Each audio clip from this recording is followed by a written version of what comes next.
Shalom, selamat pagi Bapak Ibu Saudara yang dikasihi oleh Tuhan. Saya berharap kita semua dalam kondisi yang sehat walafiat.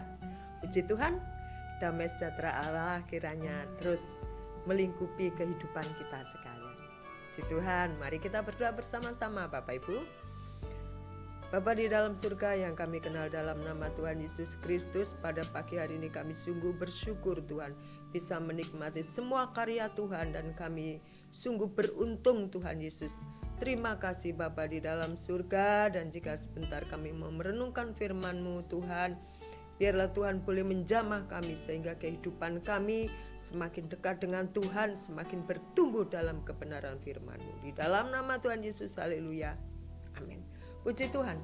Bapak Ibu Saudara yang dikasihi oleh Tuhan, pada pagi hari ini bacaan kita terambil di dalam Injil Markus ke-11. Injil Markus 11 ayat yang ke-12 sampai 14. Injil Markus 11 ayat 12 sampai 14.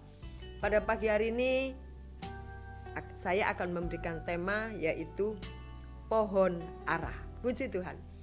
Bapak Ibu Saudara yang dikasihi oleh Tuhan, mungkin pada pagi hari ini bacaan kita tidak asing lagi, tetapi kita akan belajar bersama-sama apa yang terkandung di dalam firman Tuhan pada pagi hari ini dan implikasinya apa terhadap kehidupan kita. Puji Tuhan.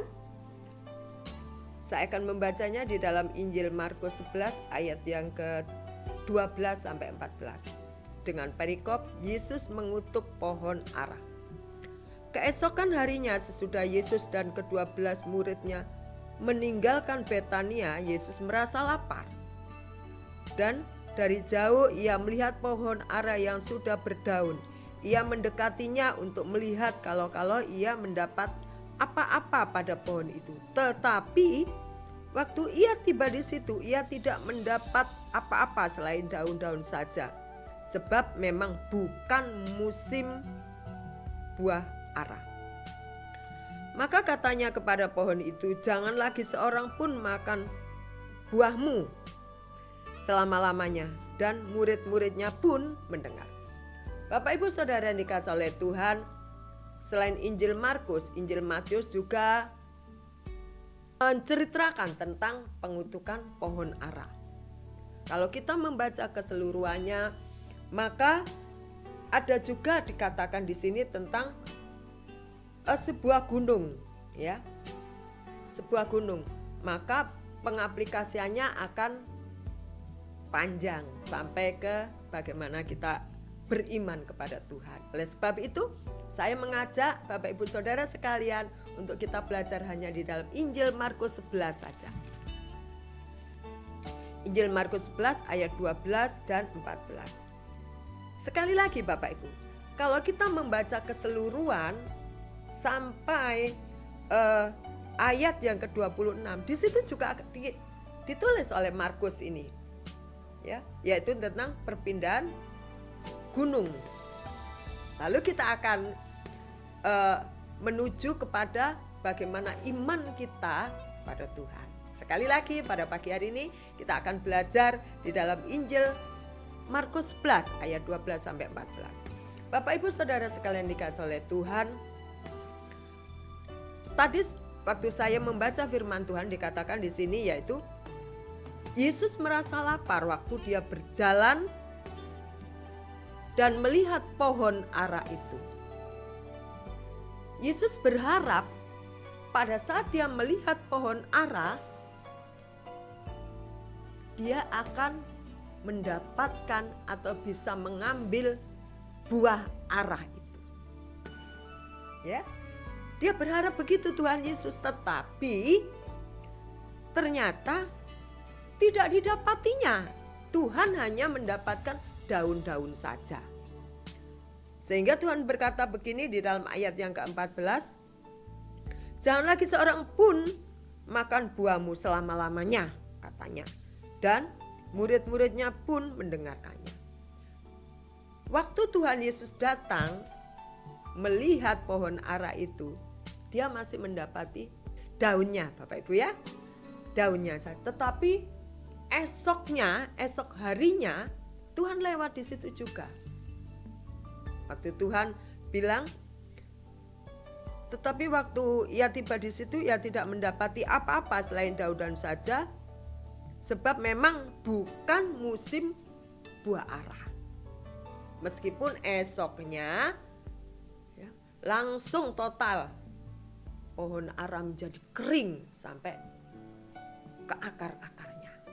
Esok harinya, Bapak Ibu. Ya.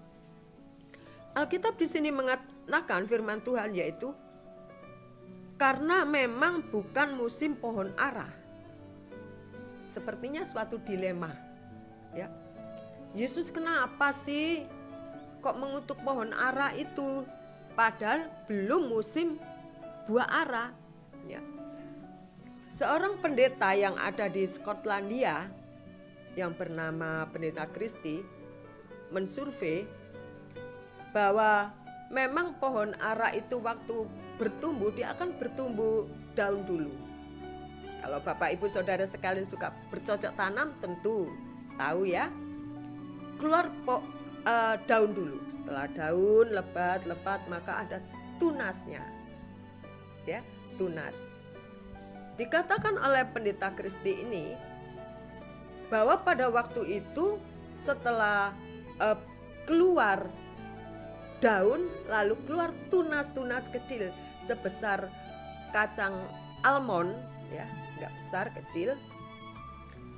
Lalu tunas itu yang siap menjadi buah, dia berguguran, dia jatuh, tidak bisa menjadi buah.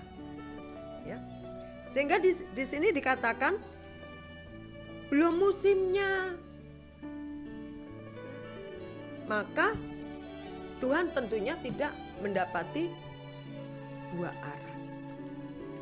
Bapak Ibu Saudara sekalian dikasihi oleh Tuhan, di sini sesungguhnya Tuhan bicara tentang Yerusalem.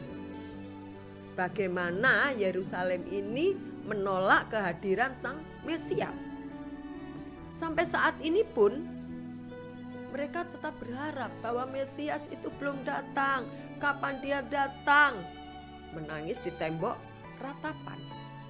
Tetapi puji Tuhannya, Bapak Ibu Saudara sekalian juga saya sudah menerima Kristus menjadi Tuhan dan Juru Selamat kita, sehingga jiwa kita diselamatkan dan kita tidak menjadi binasa seperti pohon ara esoknya. Bukan cuma kering daunnya, sampai ke akar-akarnya menjadi kering kerontak. Bapak Ibu Saudara yang dikasihi oleh Tuhan, waktu kita menerima Tuhan Yesus menjadi Tuhan dan Juru Selamat kita, tentunya Tuhan inginkan kita bertumbuh. Saya rasa bukan Tuhan, pribadi kita juga ingin kita bertumbuh, mengeluarkan buah yang manis, yang setiap orang ingin memetiknya dan menikmati buah pertobatan kita, buah pelayanan kita, buah kehidupan kita. Jangan sampai kita menjadi pohon yang cuman keluar daun saja. Kita berharap kapan sih ini berbuah? Wah, gak berbuah-buah. Kalau kita punya tanaman sudah setahun, 2 tahun gak berbuah apa, maka kita ambil golok lalu kita tebang, perang. Sia-sia kita menanam tanaman buah mangga sudah 4 tahun tidak berbuah.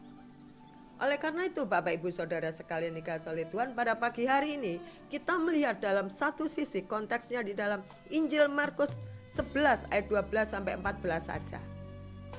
12 sampai 14. Ya. Yesus mengutuk pohon ara karena pohon tidak menghasilkan buah. Setiap orang menanam ingin mendapat hasilnya. Begitu juga dalam kehidupan Bapak Ibu Saudara sekalian juga saya.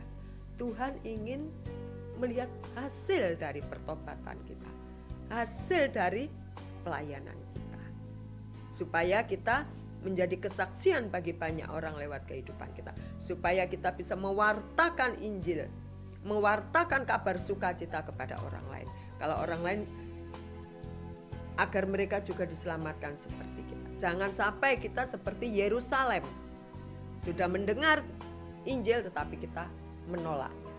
Puji Tuhan Bapak Ibu Saudara sekalian, kita bukan pohon ara yang dikutuk Tuhan, tetapi kita adalah pohon yang siap untuk mengeluarkan buah-buah pertobatan kita dan buah-buah pelayanan kita. Dan setiap orang siap untuk menikmati buah yang manis, buah yang segar dalam kehidupan kita. Selamat.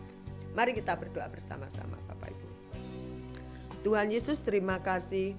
Biarlah kami bertumbuh menjadi suatu pohon yang mengeluarkan buah Tuhan. Jangan sampai saya menjadi pohon yang hanya mengeluarkan daun saja tanpa buah. Kami rindu Tuhan, hidup kami berbuah bagi kemuliaan-Mu. Kami rindu Tuhan, kehidupan kami berguna bagi orang lain.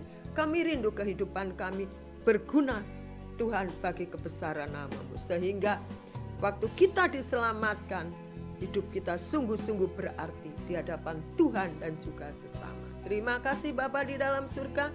Inilah ucapan syukur kami pada pagi hari ini dan kami percaya Tuhan Yesus ada bersama dengan kami. Terima kasih.